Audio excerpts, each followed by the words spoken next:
You wake up and the fire is out. Not because no one tended it, because no one is here. The camp is empty. Your spear, your share of the meat, your sleeping furs, all gone. They left while you slept. 20 people you hunted with, shared fire with, raised children next to, walked out of your life before sunrise. No goodbye, no explanation, just absence. In a world with no police, no money, no written law, this was the worst punishment a human being could receive. Worse than a beating. Worse, in most cases, than death. So what did you do to deserve this? And how many people who heard those exact footsteps walking away never made it through the following winter? Let's start with what gets you exiled in the first place. Anthropologist Christopher Boehm spent decades studying foraging societies across Africa, the Arctic, and South America. In 1993, he published a theory that flipped how we understood early human politics. He called it reverse dominance. In the animal kingdom, the strongest male dominates the group. Among hunter-gatherers, it's the opposite. The group dominates anyone who tries to dominate them, hoarding food, bullying weaker members, refusing to share a kill, claiming more status than your actions earned. Any of this triggered a response, and the response had stages. First, mockery. Anthropologist George Silberbauer documented this among the G/Ysan of the Kalahari Desert in 1981. A man who bragged too much about a kill got mocked, openly, by the entire camp. Among the Juhoansi people, anthropologist Polly Weisner found in 2005 that older women led this criticism most often. Public, blunt, impossible to ignore. If the behavior continued, mockery turned to silence.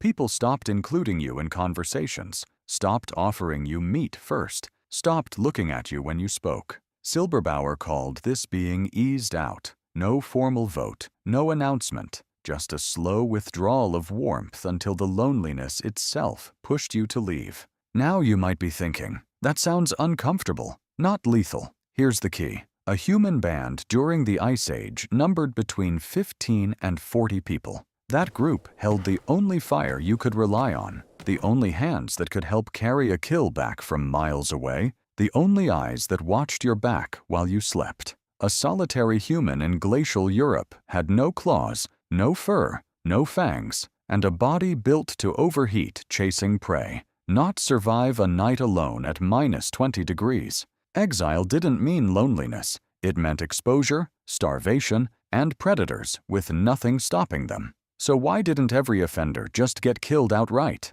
Fair question. Because exile was useful precisely because it wasn't murder. Killing a group member created blood feuds, revenge cycles, grieving relatives who might retaliate. Exile let the group remove the threat without taking direct responsibility for a death. If the exiled person survived, fine. If they didn't, nature did it, not the band. Boehm argued this is why reverse dominance worked. It punished without escalating, and it punished hard enough that almost no one tested the limit twice. But exile wasn't always about punishment. Sometimes it was a verdict on usefulness. A hunter who broke a leg and couldn't walk. An elder who could no longer carry weight on migration. A person whose mind had changed in ways the group no longer understood or trusted. In a resource-scarce environment, moving every few weeks, a body that couldn't keep pace could slow down 20 people trying to outrun winter. Some bands made the calculation that one life mattered less than the group's survival, and they left.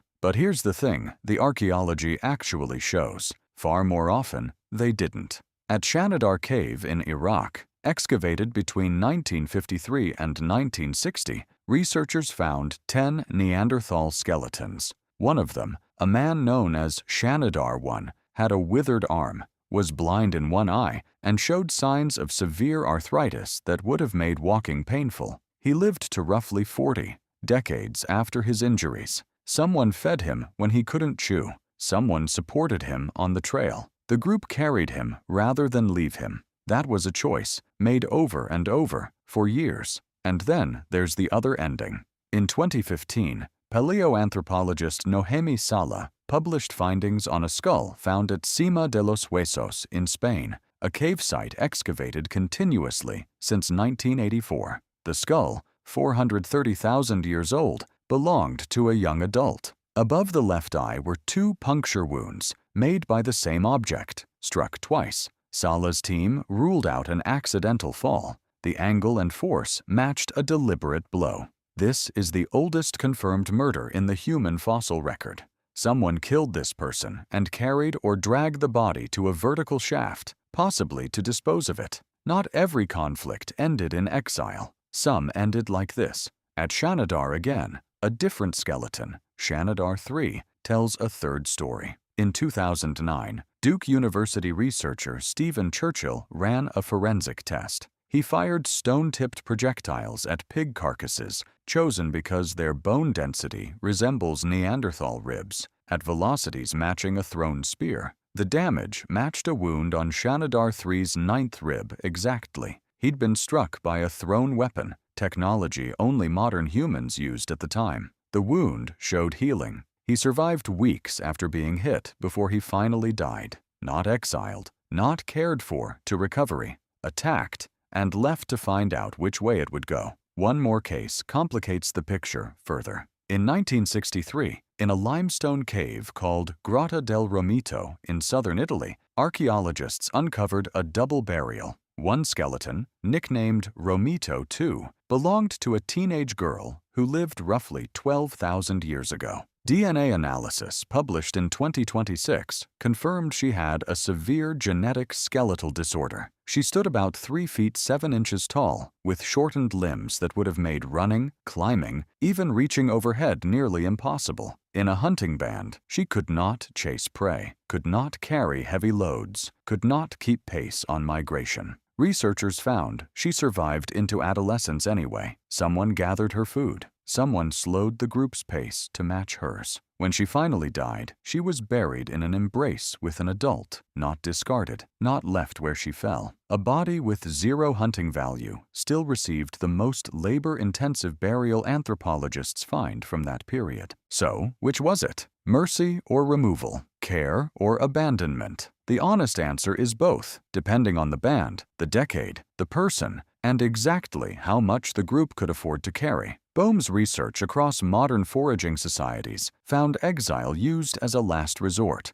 after mockery and silence failed. But last resort still happened. And when it did, the exiled person's odds were grim enough that anthropologists studying surviving foraging cultures still describe banishment as a near equivalent to a death sentence. Here's what's strange. You don't need an ice age to feel this. In 2003, neuroscientist Naomi Eisenberger ran an experiment called Cyberball. Volunteers lay in an MRI scanner playing a simple virtual game of catch with 2 other players. After a few throws, the other 2 stopped passing the ball. No insult, no contact, just exclusion from a game that didn't even matter. The brain scans showed the same regions activating that light up during physical pain. The brain didn't distinguish a social cut from a physical one. And the danger isn't just in your head. In 2015, psychologist Julian Holt-Lundstad analyzed data from over 3 million people across 70 studies. People who were socially isolated had a 29% higher risk of dying within the study period. People who lived alone,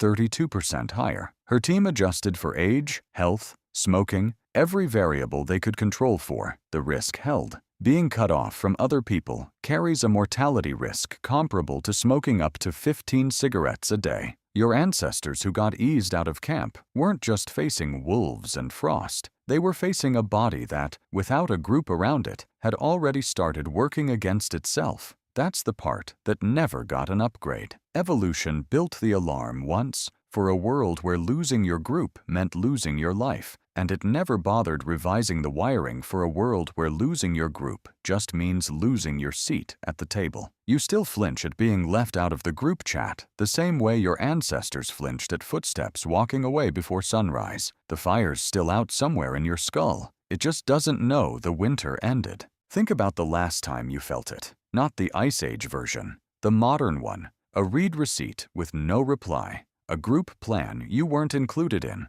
A room that went quiet when you walked in. Your brain ran the exact same code it ran 12,000 years ago. Same alarm, same pain, same biological demand. get back to the group. So here's the question. If the fear of exile is that old, that deep, that physical, what does that say about the things you do every day to stay included? What have you tolerated? What have you never said out loud? Write it in the comments. I'm genuinely curious. And if this is the kind of question you want to keep sitting with, you know what to do.